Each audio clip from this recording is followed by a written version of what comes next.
السلام علیکم ورحمۃ اللہ وبرکاتہ نحمدہ ونصلی علی رسولہ الکریم اما بعد فاعوذ باللہ من الشیطان الرجیم بسم اللہ الرحمن الرحیم۔ ناظرین، میں آپ کا خیر خواہ سچے واقعہ کے ساتھ حاضر ہوں۔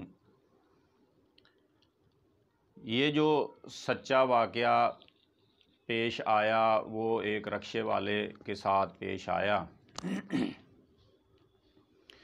ہوتا یوں ہے کہ عشاء کے قریب دو لڑکیاں نوجوان، ان کے ہاتھ میں ایک شاپر ہوتا ہے اور وہ رکشے والے کو ہاتھ دیتی ہیں۔ رکشے والا رکتا ہے اور رکشے والے کو وہ کہتی ہیں کہ تھوڑا آگے قبرستان ہے، وہاں ہمیں اتار دیجیے۔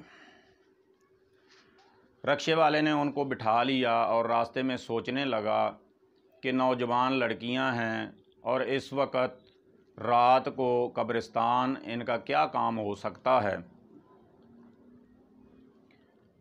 تو ناظرین، شک میں پڑ گیا، قبرستان کے سامنے ان کو اتارا اور خود اس نے رکشہ تھوڑا آگے لیا اور کسی چیز کی آڑ میں ان کو دیکھنے لگا۔ وہ لڑکیاں قبرستان جاتی ہیں اور ایک جگہ پر بیٹھ جاتی ہیں۔ ان کے پاس چاقو یا چھری ہوگی، وہ زمین کو کھودنا شروع کر دیا انہوں نے، اور کچھ دیر وہاں اپنا انہوں نے کام کیا اور اپنا کام کرنے کے بعد اٹھیں، قبرستان کے باہر نکلیں اور وہاں سے ایک رکشہ پکڑا اور وہ چلیں گئی۔ اب رکشے والے نے ہمت کی، موحد آدمی تھا، وہ جاتا ہے جہاں وہ بیٹھی تھیں، وہاں دیکھا کہ تازہ تازہ مٹی پڑی ہے اور مٹی کو ہٹایا تو نیچے دیکھتا ہے کہ ایک زندہ مرغی وہ دفن کر کے گئی تھیں۔ اس مرغی کو اٹھایا اور اس کو جھاڑا، اپنے ساتھ لیا، رکشے میں رکھ لی۔ جب رات کو کام سے فارغ ہوا، گھر جاتا ہے اور گھر والوں کو وہ مرغی پیش کی۔ نہ گھر والوں نے پوچھا کہ مرغی کہاں سے لائے ہو، اور نہ رکشے والے نے بتلایا کہ میں مرغی کہاں سے لایا ہوں۔ صبح اپنے کام پر رکشے والا چلا جاتا ہے۔ ظہر کے بعد گھر سے فون آتا ہے اور وہ فون جب سنتا ہے تو گھر والے پوچھتے ہیں کہ یہ مرغی کہاں سے لائے تھے۔ وہ کہنے لگا، خیر ہو، آپ نے کیوں پوچھا؟ تو وہ کہنے لگے کہ رات کی مرغی آئی ہوئی ہے اور کھاتی پیتی بھی ٹھیک ہے، لیکن اس نے ابھی تک بٹھ نہیں کی۔ تو یہ سوچ میں پڑ گیا کہ اتنا لمبی دیر یہ کیسے ہو سکتا ہے۔ خیر، ان کو وہ کہنے لگا کہ میں جب گھر آؤں گا دیکھتے ہیں۔ جب وہ گھر آیا تو اس نے مرغی کو پکڑا اور بیٹھ والی جگہ کو دیکھا تو ٹانکے لگے ہوئے تھے۔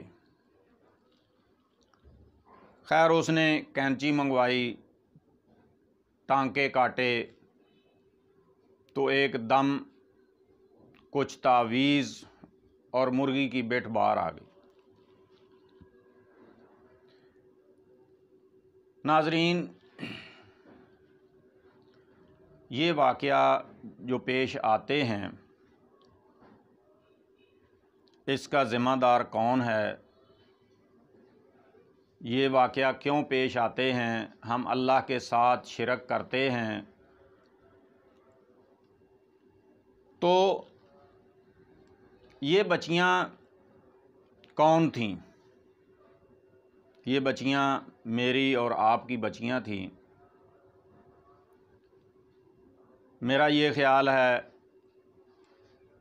کہ ہم اچھے طریقے سے پرورش نہیں کرتے، تربیت اچھی نہیں ہوتی۔ ان بچیوں کو یہ تربیت کرنے والا کون ہے؟ ناظرین، ہم دوسروں کی کمی کوتاہی دیکھتے ہیں، ہم اپنے گریبان میں جھانک کر نہیں دیکھتے کہ ہمارے گھر کیا ہو رہا ہے۔